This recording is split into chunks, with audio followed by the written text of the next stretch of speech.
is there nothing in this that they're paying for? Like, what are they paying for? Honestly, like, what is this?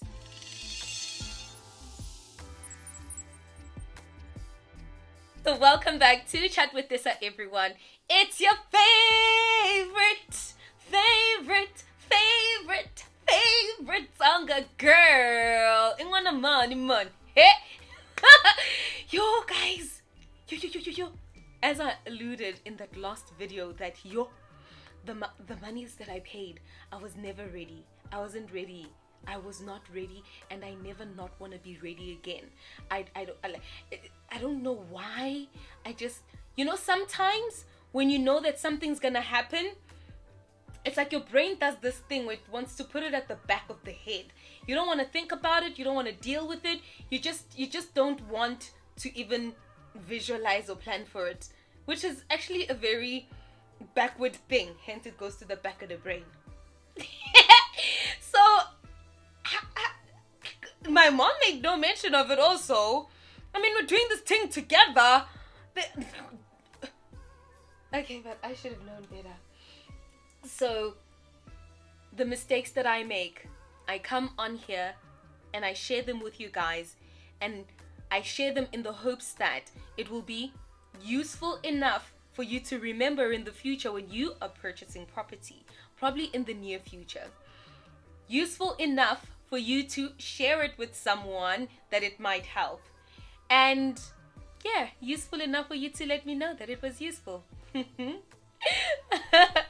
A moment to say thank you to everybody that helps to grow the channel.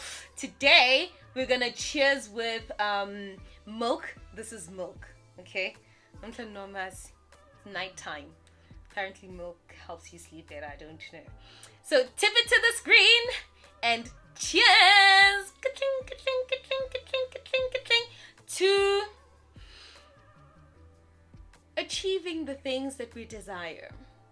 Working towards them and achieving them. But thank you everyone for helping the channel grow, okay? Today I'm gonna have some chocolate with it. I'm contemplating licking my fingers. Milk and chocolate is actually nice. Oh, this milk is nice. Even though I'm holding this clipboard and I have these invoices in front of me, I thought, you know what? Let me actually do a comparison table where I show you guys the difference between what I paid for my bond registration fees on property 1 and what I paid for my bond registration fees on property 2, as well as the transfer attorneys.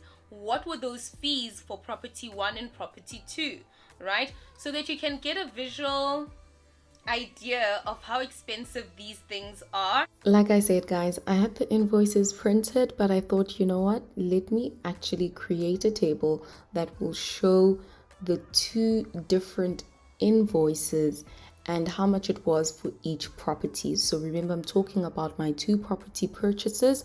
So you'll potentially have 2 different law firms that you're gonna have to pay money to, and you'll have 2 invoices. So it might happen that maybe one law firm is gonna handle the bond registration and the transfer of your bond, and they might send you one big invoice. And that did happen with the second property purchase, but I said, no, please send me 2 individual invoices. Okay, let's get into it. So invoice 1, we're going to look at the bond registration costs. And remember that the bond registration attorneys are assigned by the bank. And on that invoice, you're going to see something written in favor of, and then it will have the bank's name, okay? So line items, these are things that you're going to see in the invoice. So I'm not showing you guys the actual invoice, but these are things that were actually in both invoices for property 1 and property 2. Property 1, which was purchased between the time of 2019 and 2020.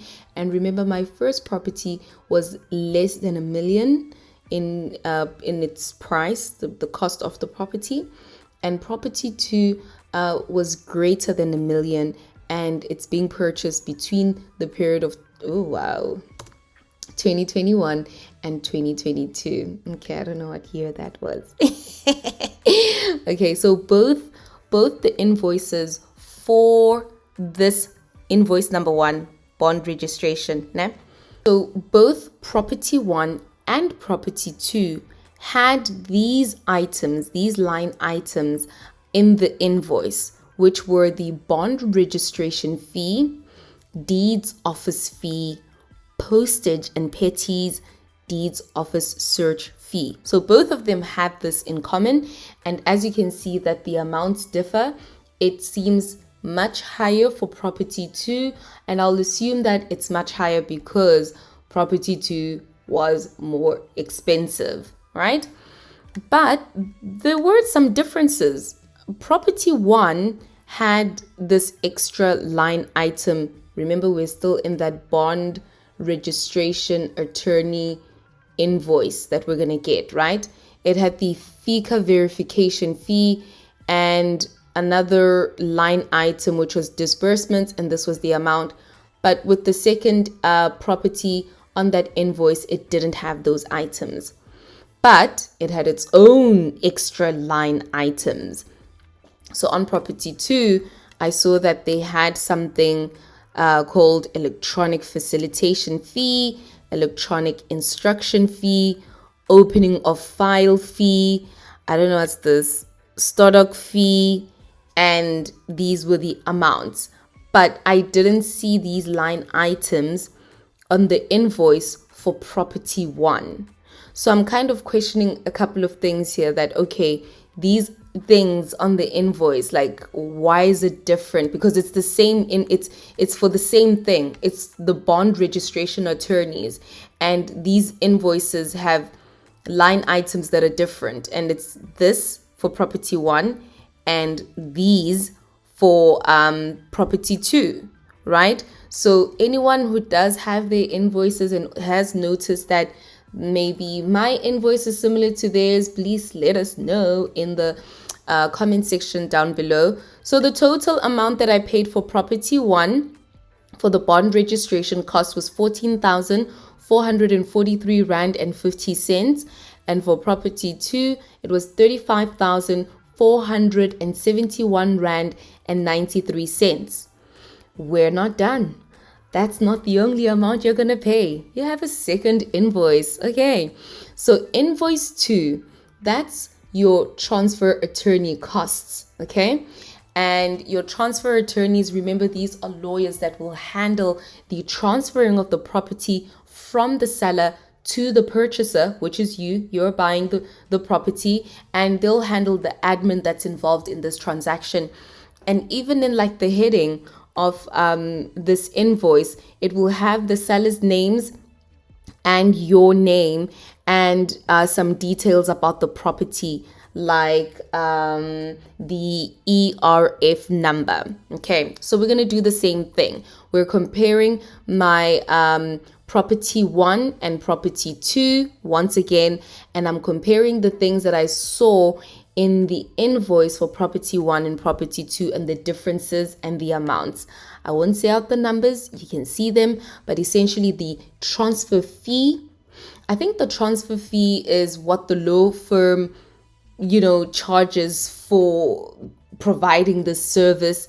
And apparently they use like a sliding scale. They call it a sliding scale, which essentially means that the more expensive your property is, the higher this transfer fee will be. And I think it just applies to every fee or line item, is that the higher the more expensive the property is, the more money you're gonna pay, essentially. So the transfer fee for property 1 versus property 2, can you see, like, it's more than double the amount that I paid for property 1. And then we have the deeds office fee, also same thing, like paying a lot more for property 2. Deeds office search fee, almost similar. Postage and petties, almost similar. FICA Identification and Verification fee, different. Just remember that these amounts that you're seeing also include the 15% VAT.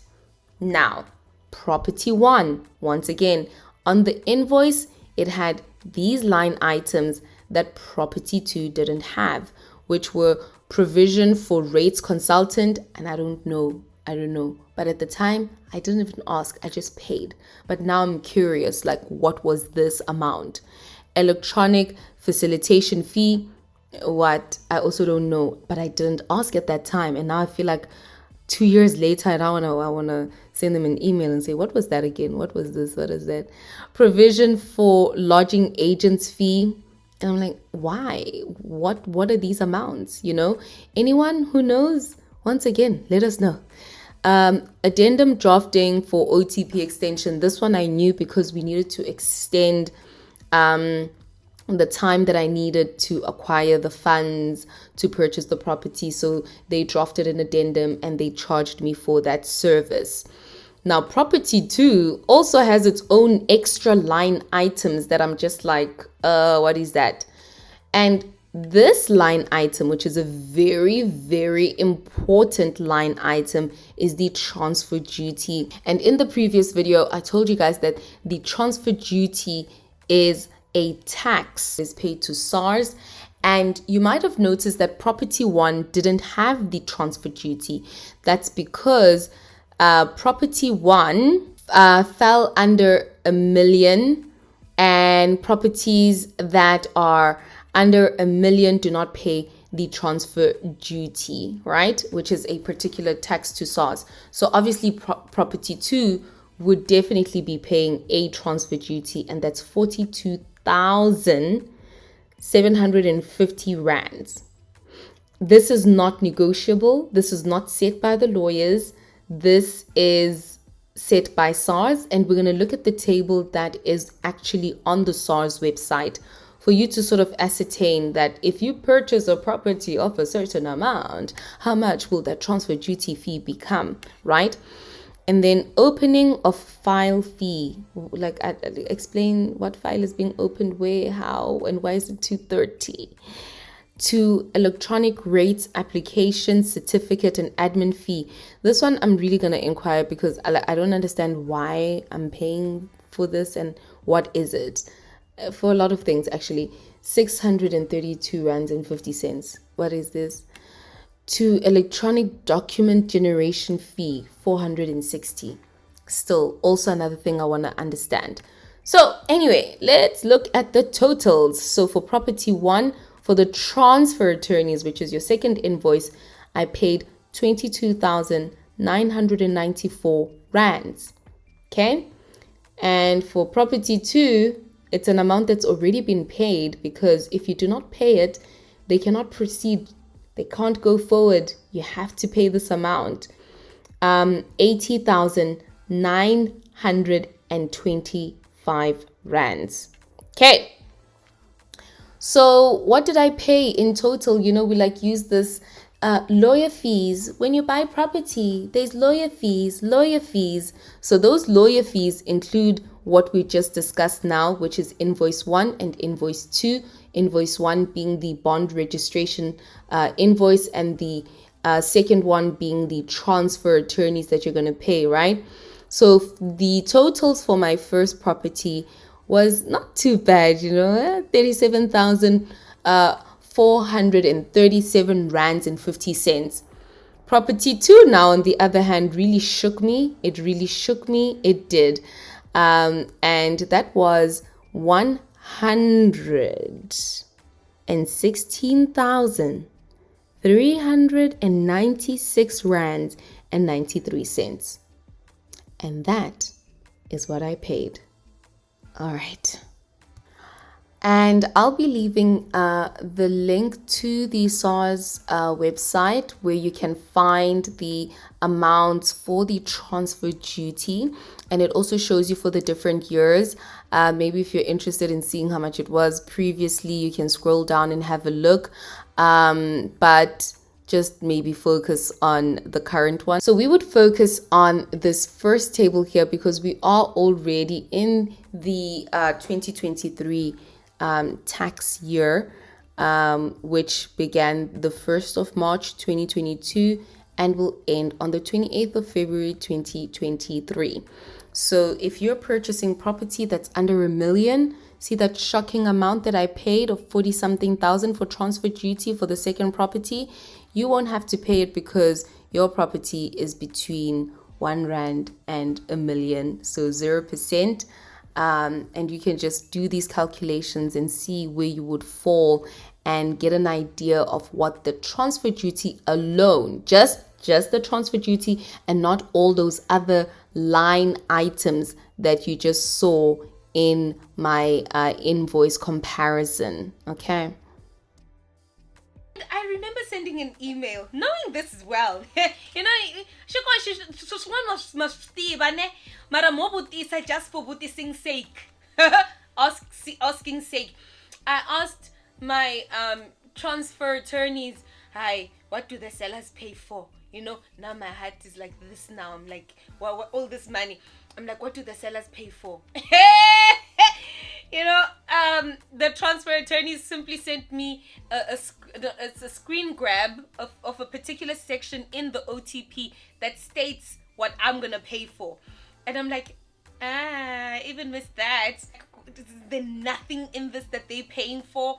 Like, what are they paying for? Honestly, like, what is this? You know? But I guess one day, maybe one day, I'll also sell a property and I'll be on the other end of things. You know? But if they had a bond to cancel, I think they would pay for the bond cancellation side of things. So I get no more treat myself to something nice at Zara or wherever. I must just be that girl that reads her books and stays at home because the money's finished now. The money's finished. It went to the lawyers, and we actually need to discuss a lot about the second property. We need to discuss a lot. And that is something that we're going to touch on in the next segment of the property series. And like I said, as I do it, as I experience it, I share it. Yes, maybe if you guys request something, I'll do the research, but if I don't quite understand it myself, how do I teach it now? How? I cannot come here and just make a video for making a video's sake. Nah, can't do that. But thank you guys for hanging out with me again. If it's useful, give it a like, let me know. If it's useful, share it. And if it's useful, remember it, because you might need it. Okay? I've got sunshine on a cloudy day. Ooh, my journal fell.